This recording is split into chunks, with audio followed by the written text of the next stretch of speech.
Hello दोस्तों। Hello दोस्तों। दोस्तों, इस वीडियो में हम सीखेंगे कि कैसे हम ईमेल को कॉन्फ़िगरेशन करें और जितनी भी हमारी पार्टीज है, कस्टमर है, ऑटोमेटिक हम उनके पास ईमेल को भेज सकें। तो चलिए स्टार्ट करते हैं। सबसे पहले आपको जाना है मास्टर से मार्क सेटअप, और मार्क सेटअप में आपको क्लिक करना है कंट्रोल रूम पे। जैसे ही आप कंट्रोल रूम पे क्लिक करेंगे तो आपको यहाँ पे एक ऑप्शन देखने को मिलेगा, के ऑप्शन के अंदर ईमेल एंड व्हाट्सएप सेटअप। यहाँ पे आपको एंटर करना है और कहीं पर भी कोई टाइप नहीं करना, डायरेक्टली आपको एंटर करके एक्सेप्ट कर देना है। जैसे ही आप एक्सेप्ट कर देंगे तो बाय डिफॉल्ट मैंने जो है एक एग्जांपल के लिए आपको दिखा रखा है यहाँ पे, और मैं आपको प्रैक्टिकली दिखाऊंगा कि मेल आया भी है या नहीं आया है।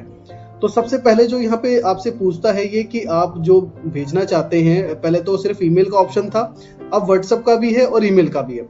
तो अगर आप व्हाट्सएप ईमेल दोनों करना चाहते हैं तो यहाँ पे बी चूज कर लीजिए।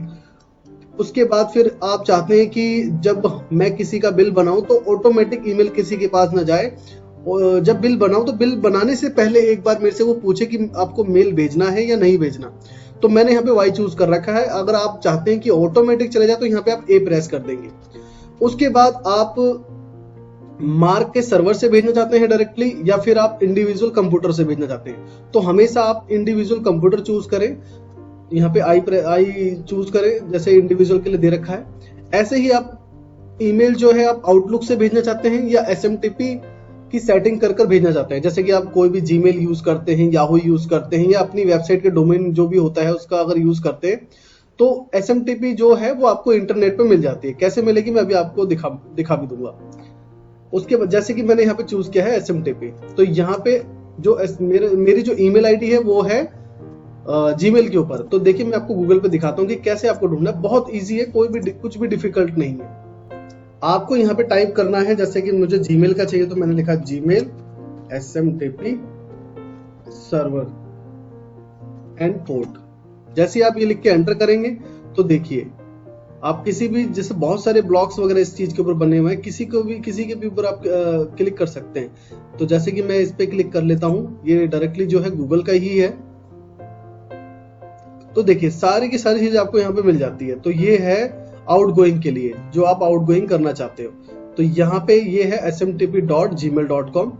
उसके बाद जो इसका पोर्ट नंबर है, जो जो आपसे मार्क सॉफ्टवेयर में पूछा गया है वो वही डालें आप। जैसे कि मार्क में सिर्फ दो ही चीज पूछी गई है कि कैसे आप जो है इसका मतलब पोर्ट नंबर आपको डालना है और आपको उसका एसएमटीपी का एड्रेस डालना है। तो ये दोनों चीज जैसे कि यहाँ पे आपको देखने को मिलेगी, और दोनों चीज मैंने यहाँ पे पहले से ही डाल रखा है, और इसका पोर्ट नंबर भी मैंने डाला हुआ है। और मार्क सॉफ्टवेयर में कुछ डिफॉल्ट ही मतलब बता रखा है कि अगर आप जीमेल यूज करते हैं तो 465 है, याहू यूज करते हैं तो उसका पोर्ट नंबर भी 465 है, अगर आप हॉटमेल यूज करते हैं तो उसका जो पोर्ट नंबर है 467 है, रेडिफ मेल का इसी तरीके से है। तो आपको मैक्सिमम लोग यही यूज करते हैं। अगर कोई डिफरेंट यूज करते हैं तो आप उसके लिए गूगल यूज कर सकते हैं, जैसे मैंने अभी आपको सर्च करके दिखाया। उसके बाद आपको यहाँ पे आना है, आपको फ्रॉम मेल आईडी में आपको अपनी मेल आईडी डालनी है, जो भी आपकी मेल आईडी हो। जैसे कि मैंने मेल आईडी इसमें डाल दी है, और यूजर आईडी में भी आपको मेल आईडी डालनी है। उसके बाद यहाँ पे आप जब एंटर करेंगे और इसको यस करेंगे तो यहाँ पे आपको पासवर्ड डालना है। जैसे कि मैं दोबारा से पासवर्ड एंटर कर देता हूँ,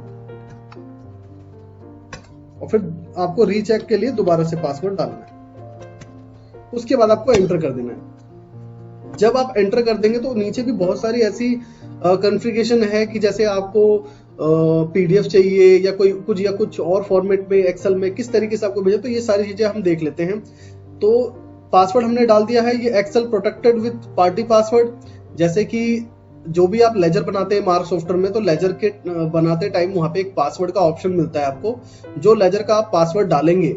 और अगर किसी भी लेजर को ऑटोमेटिक अगर आप एक्सेल भेजते हैं तो वो एक्सेल जब तक ओपन नहीं होगा जब तक पार्टी पासवर्ड नहीं डाल देती। जैसे कि आपने देखा होगा कि जो हमारी बैंक की स्टेटमेंट आती है तो उसमें एक पासवर्ड प्रोटेक्टेड होता है, और वो पासवर्ड भी एक लॉजिक होता है आपका, कि आपका पैन नंबर या आपका आधार नंबर या जो भी वट कुछ भी हो सकता है। तो ऐसे ही पार्टी में आप पहले से जो डिफाइन करेंगे पासवर्ड, और जो भी पार्टी को आप एक्सेल भेजेंगे, जब तक वो पार्टी पासवर्ड नहीं डालेगी तब तक उसका फाइल जो है वो ओपन नहीं होगा।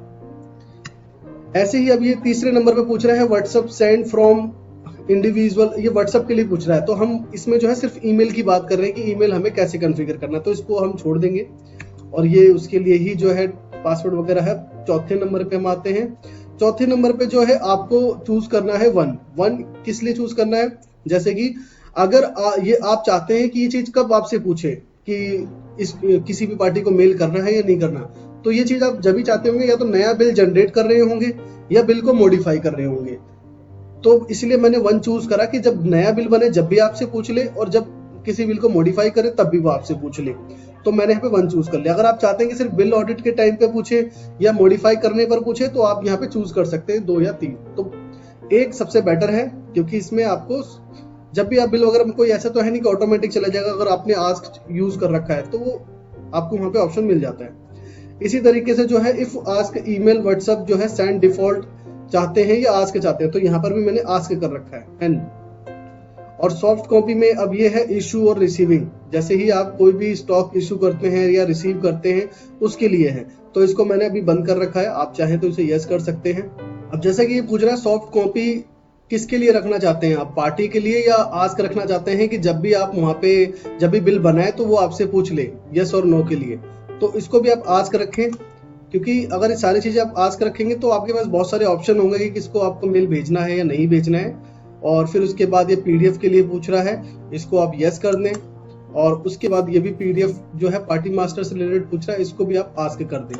और उसके बाद आपको नीचे और कुछ नहीं करना, उसके बाद आपको एस्केप करना है और सेव चेंजेस को यस करना है। अब एक बिल जनरेट कर लेते हैं।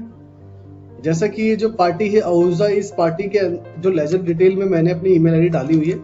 तो जितनी भी आपकी पार्टीज हो जिनको आप ऑटोमेटिक ईमेल करना चाहते हो, उसके लेजर में ईमेल आईडी उनकी ऐड होनी चाहिए। और ईमेल आईडी जो है कैप्स में नहीं होनी चाहिए, नॉर्मली जैसी होती है ईमेल आईडी स्मॉल लेटर में, वैसा ही आप उसमें डालें। और जब हम इसका बिल जनरेट कर लेते हैं, उसके बाद हम इसको मेल करेंगे। तो जैसे मैंने बिल जनरेट कर लिया, उसके बाद जब मैं बिल को सेव करता हूँ तो यहाँ पे मैं प्रिंट आउट वगैरह भी ले सकता हूँ। जैसे ही मैं इसको एस्केप करूंगा तो ये मेरे से ईमेल के लिए पूछ लेगा और मैं इसे यस करके एंटर करता हूँ। तो देखेंगे आप प्रोसेसिंग का टाइम लेता है कुछ सेकंड का। और उसके बाद फिर जैसे कि ये हट चुका है, इसका मतलब मेल जा चुकी है। अब हम ईमेल आईडी पे चेक कर लेते हैं क्या मेल ये हमारे पास आई है या नहीं आई है। तो ये देखिए, ये मैंने पहले जो है एक डेमो किया था ऑलरेडी, और ये लेटेस्ट अभी जो है हमारे पे मेल आया। अगर आप इसका टाइम देखेंगे कि 11:28 और मेरे लैपटॉप में भी अगर टाइम देखेंगे तो 11:28 जस्ट अभी ये मेल आया। और इस मेल में जैसे कि हमने डिफॉल्ट चूज किया हुआ था कि पीडीएफ जाए, तो ये पीडीएफ आ चुका है हमारे पास। आई होप आपको बहुत अच्छे से समझ में आ गया होगा कि कैसे ईमेल कॉन्फ़िगरेशन करना है आपको मार्क सॉफ्टवेयर में। Thanks for watching.